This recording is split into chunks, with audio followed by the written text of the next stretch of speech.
दोस्तों, अगर आप भी अपनी लाइफ में कुछ नया सीखने की चाह रखते हैं तो इस चैनल को अभी सब्सक्राइब कर लें। जय भोलेनाथ। भोलेनाथ की कृपा आप और आपके पूरे परिवार पर सदैव बनी रहे। दोस्तों, आज की इस खास वीडियो में जानेंगे कि आखिर मुख्य द्वार पर जल छिड़कने का समय क्या होता है और सही विधि क्या होती है। किस समय हमें जल छिड़कना चाहिए मुख्य द्वार पर? क्या मुख्य द्वार पर जल छिड़कने के लिए स्नान करना जरूरी है या बिना स्नान किए भी मुख्य द्वार पर जल का छिड़काव किया जा सकता है? झाड़ू लगाने से पहले या फिर झाड़ू लगाने के पश्चात जल छिड़कना चाहिए? और एक और प्रश्न आया है कि क्या पीरियड्स में हम अपने घर के मुख्य द्वार पर जल का छिड़काव कर सकते हैं या मुख्य द्वार पर दीपदान कर सकते हैं? और जल से ही जुड़ा हुआ एक और प्रश्न है आपका कि मंदिर में जो प्रतिदिन हम एक जल रखते हैं उस जल का हमें क्या करना चाहिए, किस प्रकार प्रयोग करना चाहिए? क्या हम उसे खाने में प्रयोग कर सकते हैं या फिर हम किसी पौधे में डाल सकते हैं? उस जल का उपयोग किस प्रकार से होना चाहिए? और मुख्य द्वार पर जल छिड़कने से संबंधित आपका अगला प्रश्न है कि कई ऐसे लोग हैं जो कि फ्लैट में रहते हैं, कुछ ऐसे लोग हैं जो कि किराए के मकान में रहते हैं, एक ही कमरे में रहते हैं, तो उन्हें अपने घर पर मुख्य द्वार पर दीपदान किस प्रकार से करना चाहिए, जल किस प्रकार छिड़कना चाहिए, मतलब वो किस जगह को मुख्य द्वार मानकर वहां पर मुख्य द्वार से जुड़े हुए उपाय करें। तो आज की वीडियो पूरी तरह से आपके प्रश्नों पर ही आधारित है, इसलिए बहुत महत्वपूर्ण है, पूरा जरूर देखिए। और यदि आपको आज की वीडियो अच्छी लगे तो इसे लाइक भी जरूर कीजिए, क्योंकि आपके लाइक, आपके कमेंट्स ही मेरे लिए एकमात्र जरिया हैं जिनसे मुझे पता चलता है कि आपको यह वीडियो अच्छी लगती है और आपके लिए वीडियो उपयोगी है। तो यदि वीडियो अच्छी लगती है तो लाइक तो ज़रूर ही किया करें। इसके साथ ही कमेंट बॉक्स में भोलेनाथ के नाम का जयकारा भी ज़रूर लगाएं, इससे आपको पॉजिटिव ऊर्जा की प्राप्ति होती है। और यदि आपका कोई भी सुझाव हो, कोई भी प्रश्न हो या फिर कोई भी विशेष वीडियो देखना चाहते हैं तो उसके लिए भी कमेंट बॉक्स में ज़रूर लिखें। चैनल पर पहली बार आए हैं, यदि अभी तक आपने चैनल को सब्सक्राइब नहीं किया है तो आज के वीडियो यदि आपको अच्छी लगे तो चैनल को सब्सक्राइब ज़रूर करें और बेल बटन को भी प्रेस कर लीजिए। तो इससे ये होगा कि इस चैनल पर जो भी नई वीडियो अपलोड होंगी उनकी नोटिफिकेशन आपको सही समय पर प्राप्त होगी। तो अब जानते हैं कि मुख्य द्वार पर जल छिड़कने का सही समय क्या होता है और सही विधि क्या होती है। तो देखिए, यदि आप मुख्य द्वार पर जल छिड़कते हैं तो आपको ध्यान रखना है कि जल आप एक दिन पहले ही, मतलब रात को सोने से पहले, एक पात्र में कोई भी आप पात्र सकते हैं। जैसे कि आप एक तांबे का भी पात्र ले सकते हैं। तांबे का ना हो तो आप पीतल का ले सकते हैं, स्टील का ले सकते हैं, चांदी का ले सकते हैं। जो भी पात्र आपके पास उपलब्ध हो, एक लोटे में थोड़ा सा गंगा जल डाल दीजिए और उसके ऊपर शुद्ध जल भर दीजिए। और हाँ, गंगा जल ना हो तो भी परेशान होने की आवश्यकता नहीं है, सिर्फ शुद्ध जल से भी आप पत्र को भर सकते हैं। जल से भरे पात्र को अपने घर की रसोई में रख दीजिए। अब जैसे कि आप अगले दिन सुबह उठकर इस जल का छिड़काव अपने घर के मुख्य द्वार पर करेंगे। अब बहुत से भक्तों के प्रश्न आए हैं कि क्या हम स्नान से पहले ये जल छिड़क सकते हैं या फिर स्नान करना जरूरी है। देखिए, मुख्य द्वार पर जो सुबह सवेरे सबसे पहले जल छिड़का जाता है, जैसे कि जो रसोई में रखा हुआ जल होता है, ये एक तरीके से उपाय के तौर पर किया जाता है। घर में किसी भी प्रकार की परेशानी हो, किसी भी प्रकार के दुख दर्द रहता हो, गरीबी हो या फिर कलह क्लेश बहुत अधिक रहता है, मतलब किसी भी प्रकार की नेगेटिव ऊर्जा से आप परेशान हैं, बहुत समय से परेशानियों में ही घिरे हुए हैं, तो ऐसे में घर की रसोई में जल रखा जाता है और यही जल घर के मुख्य द्वार पर सुबह उठकर छिड़का जाता है। इस जल के छिड़काव से आपके घर की कोई भी परेशानी हो बहुत शीघ्र समाप्त हो जाती है। उपाय को करने से आपके घर में सुख समृद्धि भी आती है, कलह क्लेश से भी मुक्ति मिलती है, बीमारियों से भी मुक्ति मिलती है। मतलब देखिए, किसी भी प्रकार की मानसिक परेशानी हो, शारीरिक परेशानी हो, आर्थिक तंगी हो या आपके घर में कोई वास्तु दोष हो, किसी भी प्रकार का ग्रह दोष हो, जैसे कि कई बार ऐसा होता है कि कई लोगों के ऊपर कई प्रकार के बुरे ग्रह दोषों का प्रभाव होता है, जिसकी वजह से घर में परेशानियां सदैव बनी रहती है। तो ग्रह दोषों के प्रभाव से भी आपको मुक्ति मिलती है, दोष और पितृदोष भी समाप्त होता है। इसके साथ ही जैसे कि बहुत से लोगों के प्रश्न होते हैं कि उनके ऊपर किसी ने कुछ कर करा दिया है, उनके परिवार में किसी भी प्रकार की पहले कोई परेशानी नहीं थी, किंतु अभी कुछ समय से परेशानियां लगातार आती ही जा रही हैं और कोई रास्ता नहीं मिल रहा है। परेशानी से निकलने का तो किसी के भी किए कराए, तंत्र मंत्र का प्रभाव हो, किसी की बुरी नजर का प्रभाव हो, तो भी आपके इस उपाय से, मतलब इस एक लोटे जल से आपकी परेशानी स्वतः ही कुछ दिनों में हो जाती है। तो यह घर की सभी परेशानियों से मुक्ति पाने का रामबाण और सबसे सरल, सबसे आसान उपाय होता है जो हमारे शास्त्रों में वर्णित है। तो आप अपने घर की रसोई में एक लोटा जल रखें, रात में भरकर और प्रातःकाल जल्दी उठकर उसी जल से अपने घर के मुख्य द्वार पर छिड़काव कीजिए। अब जैसे कि बहुत से लोगों के प्रश्न आते हैं कि यह जल हमें किस समय अपने घर के मुख्य द्वार पर छिड़कना चाहिए, तो देखिए, सुबह सूर्योदय होने से पहले इस जल का छिड़काव आपके घर के मुख्य द्वार पर हो जाना चाहिए। आप चाहे इसके पश्चात आप शुद्ध जल से, मतलब किसी भी दूसरे जल से अपने घर के मुख्य द्वार को धोते हैं तो पश्चात में भी धो सकते हैं, कोई समस्या नहीं है। किंतु इस जल का छिड़काव घर के मुख्य द्वार पर सूर्योदय होने से पहले हो जाना चाहिए। और अब जैसे आपका अगला प्रश्न है कि क्या हमें स्नान करके इस जल का छिड़काव अपने घर के मुख्य द्वार पर करना चाहिए या फिर बिना स्नान किए भी कर सकते हैं। ये जो हम जल छिड़कते हैं, मतलब ये एक उपाय होता है, तो इसे हम स्नान करने के पश्चात नहीं करते हैं। सुबह जल्दी उठते हैं और उठकर सबसे पहले घर की रसोई में जाएंगे, उसके पश्चात उस जल को लेकर आप घर के मुख्य द्वार पर जाएंगे। मुख्य द्वार खोलकर, मतलब मेन गेट खोल दीजिए और उसके पश्चात मुख्य द्वार पर इसी जल का छिंटा दीजिए, छिड़काव कर दीजिए। और जल का छिड़काव करते समय अपने पितरों का ध्यान कीजिए, माँ का ध्यान कीजिए, क्योंकि कहा जाता है कि सुबह सुबह माँ लक्ष्मी प्रत्येक द्वार पर आती है, सबके द्वार पर आती है। जिनके भी द्वार खुले होते हैं, जिनके घर में जल का छिड़काव मुख्य द्वार पर हुआ रहता है, उसके घर में वह प्रवेश कर जाती है। तो माँ लक्ष्मी का अपने मन में ध्यान कीजिए और एक तरह से प्रार्थना कीजिए कि हे माँ लक्ष्मी, आप मेरे घर में प्रवेश करें, मैं आपका स्वागत करने के लिए तैयार हूँ। और इसके पश्चात अपने पितरों का ध्यान कीजिए, क्योंकि हमारे घर की जो दहलीज होती है वहीं पर पितरों का वास माना जाता। तो जब आप दहलीज पर जल के छींटे देते हैं तो आपके पितृ बहुत हो जाते हैं, प्रसन्न हो जाते हैं और उनका आशीर्वाद भी आपको प्राप्त होता है। तो सुबह जो आप जल छिड़कें, इसके लिए स्नान करने की आवश्यकता नहीं है, बिना स्नान किए भी कर सकते हैं। और अब आपका अगला प्रश्न है कि क्या झाड़ू लगाने के पश्चात हमें जल का छिड़काव करना चाहिए या फिर झाड़ू लगाने से पहले भी जल का छिड़काव कर सकते हैं। देखिए, जैसे मैंने आपको पहले ही बताया, सोकर उठने के पश्चात सबसे पहला कार्य जो आपको करना है वो जल का छिड़काव ही करना है। उसके पश्चात आप झाड़ू लगा सकते हैं, किंतु एक चीज का ध्यान रखिए, जब हम सोकर उठते हैं तो सबसे पहले बिस्तर पर बैठे हुए ही अपने दोनों हथेलियों को जोड़कर और दोनों हथेलियों को सामने से जोड़कर पूरी हथेली को देखा जाता है, उसमें माँ लक्ष्मी का ध्यान किया जाता है। उसके साथ ही पंच देवताओं का ध्यान किया जाता है। देवता कौन कौन से होते हैं? माँ दुर्गा, भगवान शिव, भगवान श्री हरि विष्णु, गणपति गजानन और भगवान सूर्य देवता। पंच देवताओं का ध्यान हम अपने हाथों में ही करते हैं, हथेलियों में ही करते हैं। करा करें। वास्ते लक्ष्मी कर्मदेह, सरस्वती करमूले, तू गोविंदा प्रभाते प्रदर्शन।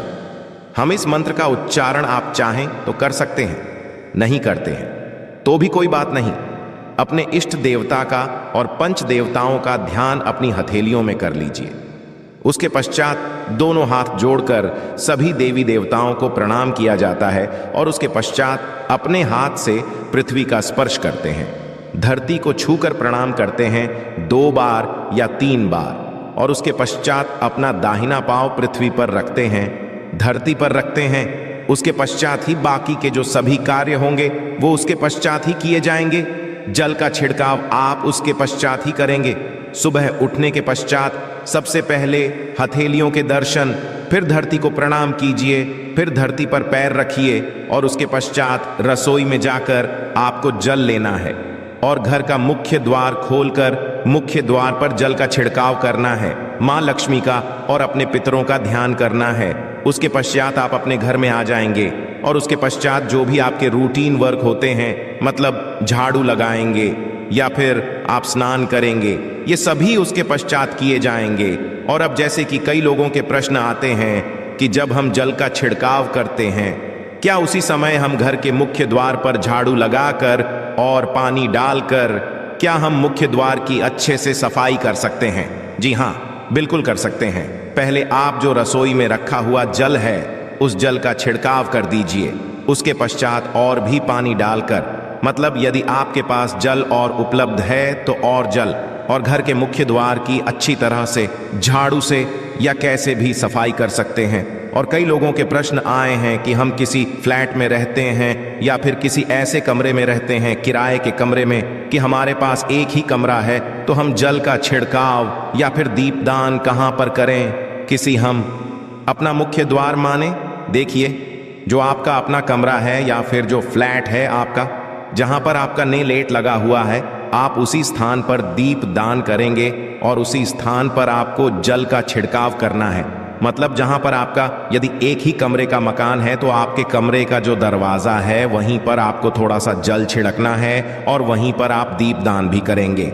जो कि मुख्य द्वार से जुड़े हुए उपाय होते हैं वो आप अपने घर के, मतलब जो अपना कमरा है उसके बिल्कुल दरवाजे के पास ही करेंगे।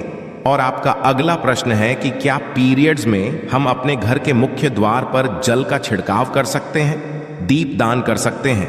देखिए, जल का छिड़काव करने के लिए पीरियड्स हो या ना हो उसे कोई फर्क नहीं पड़ता, आप जल का छिड़काव कर सकते हैं। रही बात दीपदान की, तो दीपदान देखिए कार्मिक पूजा में आ जाता है और कार्मिक पूजा हम बिना शुद्ध हुए नहीं कर सकते हैं। मतलब पीरियड समाप्त होने के पश्चात ही आप कर सकते हैं। बाकी जल का छिड़काव आप कभी भी कर सकते हैं, मैं भी कर सकते हैं, कोई समस्या नहीं है। और अब आपका प्रश्न है कि क्या मंदिर में जो हम जल रखते हैं क्या वो रखना जरूरी है, और यदि हम रखते हैं तो उस जल का क्या करें? देखिए, मंदिर में जल रखना बहुत जरूरी है। जल एक ऐसी चीज होती है जिसमें सभी प्रकार की जो एनर्जी होती है ऑब्जर्व हो जाती है। तो जो हम पूजा पाठ करते हैं, मंत्रों का जप करते हैं या वहां पर प्रार्थना करते हैं, जो भी हमारे अपने मन की कामना भी कहते हैं, से तो सभी चीजें उस जल में समाहित हो जाती हैं। इसलिए पूजा करने से पहले घर के मंदिर में एक लोटा जल रखा जाता है और उसके पश्चात दीपदान, मतलब एक दीपक प्रज्वलित कर दिया जाता है। यह अग्नि और जल का एक तरह से बैलेंस भी हो जाता है और इसलिए शास्त्रों के अनुसार घर के मंदिर में एक लोटा जल भी सदैव होना चाहिए और दीपक भी प्रज्वलित करना चाहिए। तो अब इस जल का करना क्या चाहिए? देखिए, हम जल रखते हैं, सुबह की पूजा में रखते हैं, मतलब सुबह जो हम पूजा करते हैं प्रातःकालीन पूजा, उस समय जल रखा जाता है और वो जल हम अगले दिन उठाते हैं। मतलब जब आप अगले दिन पूजा करने जाते हैं, स्नान इत्यादि करने के पश्चात, तो आप उस जल को उठाते हैं। सबसे पहले तो उस जल का प्रयोग सुन लीजिए। आप अपने घर के सारे कमरों में, मतलब पूरे घर में उस जल का छिड़काव करते हैं। इससे आपके घर का शुद्धिकरण हो जाता है, क्योंकि वो बहुत ही पॉजिटिव एनर्जी से भरा हुआ जल होता है। उस जल का छिड़काव करने से किसी भी प्रकार की नेगेटिव ऊर्जा का प्रवेश आपके घर में नहीं होता, किसी भी प्रकार की परेशानी आपके घर में हो। यदि आप नियमित तौर पर उस जल का छिड़काव करें अपने घर में, तो निश्चित ही आप परेशानियों से मुक्ति पा जाते हैं। कि ये कराएं, तंत्र मंत्र के प्रभाव से मुक्ति पा जाते हैं। इसका उपाय आप कर सकते हैं। जैसे कि घर में कोई बीमार है तो आप इस जल को उस व्यक्ति को पीने के लिए दे सकते हैं। और ये जल इतना पावरफुल होता है कि इस जल को पीने से बड़ी बीमारियों से, मतलब लंबी बीमारियों से भी धीरे धीरे राहत मिलने लग जाती है। कई बार होता है ना कि आप लोगों के प्रश्न आते हैं कि दवाई तो हम कर रहे हैं किंतु दवाई हमें लगती ही नहीं है, दवाई का कोई प्रभाव ही देखने को नहीं मिलता।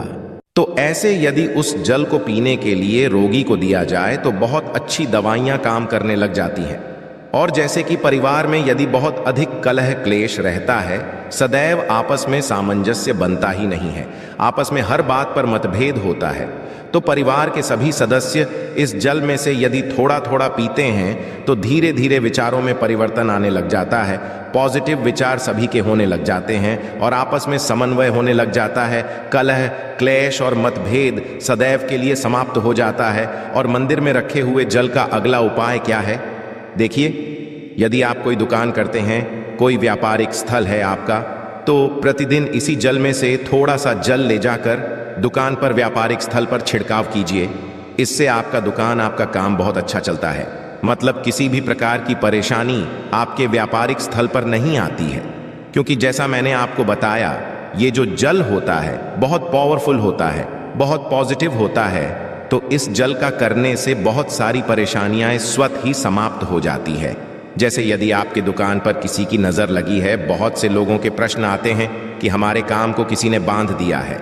मतलब किसी की बुरी नज़र ऐसी लग गई है कि पहले तो दुकान बहुत अच्छी चलती थी, अब नहीं चल रही है। तो आप इस उपाय को कर सकते हैं। निश्चित ही बहुत जल्द ही आपको परेशानियों से मुक्ति मिल जाती है और दिन दूनी रात चौगुनी आपके व्यापार में तरक्की होती है। और है मंदिर में रखे हुए जल को आप अपने घर की रसोई में खाना बनाने में, पीने में भी प्रयोग कर सकते हैं। किंतु खाना बनाने में प्रयोग तभी कीजिए जबकि आपके घर में बिल्कुल सात्विक भोजन बनता हो, मतलब लहसुन, प्याज। यदि आपके घर में बनता हो तो खाना बनाने में इस जल का प्रयोग नहीं किया जा सकता है। फिर आप इस जल को थोड़ा थोड़ा परिवार के सदस्य मिलकर ग्रहण कर सकते हैं और बचे हुए जल को आप अपने घर में पौधों में डाल सकते हैं। तो देखिए, ऐसा नहीं है कि मंदिर पर रखा हुआ जल बेकार होता है, किसी काम का नहीं होता है। बहुत सारे उपयोग इस जल के होते हैं। यदि हम सही तरीके से प्रयोग करें तो अपने जीवन की बहुत सारी परेशानियों का समाधान मात्र इस एक लोटे जल से हम कर सकते हैं। तो ध्यान रखिए कि मंत्रों से अभिमंत्रित जल बहुत महत्वपूर्ण होता है, बहुत शक्तिशाली होता है। और हमारे घर के मंदिर पर रखा हुआ जल देवताओं का आशीर्वाद होता है, क्योंकि पूरे समय वह देवताओं के पास होता है। देवता वहां पर रहते हैं, तो उस जल में हर प्रकार की शक्ति समाहित होती है, जो कि पॉजिटिव शक्तियां होती हैं। और इस जल का प्रयोग यदि हम सही तरीके से करते हैं, मतलब उसको पीने में करते हैं, खाना बनाने में करते हैं, घर में जल का छिड़काव करने में करते हैं, तो इससे हमारी समस्याओं का समाधान होता है। और यदि कोई भी कार्य नियमित तौर पर, मतलब प्रतिदिन किया जाता है, तो उसका हमें लाभ प्राप्त होता है। कभी कभी तो निश्चित ही आपको उतना लाभ दिखाई नहीं देगा, किंतु यदि आप नियम बना लेंगे कि हर रोज उसी जल से घर में छिड़काव करना है, घर में प्रत्येक व्यक्ति को थोड़ा थोड़ा पीने के लिए देना है, बचे हुए जल को पौधों में डाल दीजिए, दुकान पर छिड़क दीजिए, अपने घर के व्यापारिक स्थल पर छिड़काव कीजिए, बच्चों की बुक सेल्स में, अपने घर की तिजोरी में, हर जगह इस जल का छिड़काव कीजिए और नियमित तौर पर कीजिए। चमत्कार आपको निश्चित ही देखने को मिलेगा। इसी प्रकार से जो रसोई में रखा हुआ जल होता है, उसका छिड़काव अपने घर के मुख्य द्वार पर कीजिए, तो इसका भी आपको लाभ बहुत ही शीघ्र दिखाई देगा। किंतु इसे अपने रूटीन में शामिल करना होगा, प्रतिदिन नियम से यह कार्य करना होगा, तभी आपको लाभ देखने को मिलेंगे। और हाँ, कई लोगों के प्रश्न आते हैं कि मंदिर पर जो रखा हुआ जल होता है, तो जब हम अगले दिन उठाते हैं तो उसमें कई बार कुछ चीजें पड़ जाती हैं, ही कीड़े मकोड़े पड़ जाते हैं, क्योंकि खुला होता है। तो क्या हम उसे ढक सकते हैं? जी हाँ, बिल्कुल ढक सकते हैं। जब आप पूजा करते हैं सुबह के समय, तो जब तक पूजा कर रहे हैं, जब तक मंत्रोच्चारण कर रहे हैं, तब तक जल खुला रखिए। और उसके पश्चात जैसे कि आप पूजा पर से उठते हैं, तो उससे पहले जल को किसी भी प्लेट से या कटोरी से ढक दीजिए। फिर जब आप अगले दिन उस जल को उठाएंगे, तो बिल्कुल शुद्ध और साफ सुथरा जल आपको मिलेगा और उस जल का प्रयोग आप अपने किसी भी कार्य में कर सकते हैं। आशा है कि आज की इस प्रस्तुति में बताई गई जानकारी आपको अच्छे से समझ आ गई होगी। वीडियो अच्छा लगा हो तो एक लाइक अवश्य कर दें। धन्यवाद वीडियो के अंत तक बने रहने के लिए।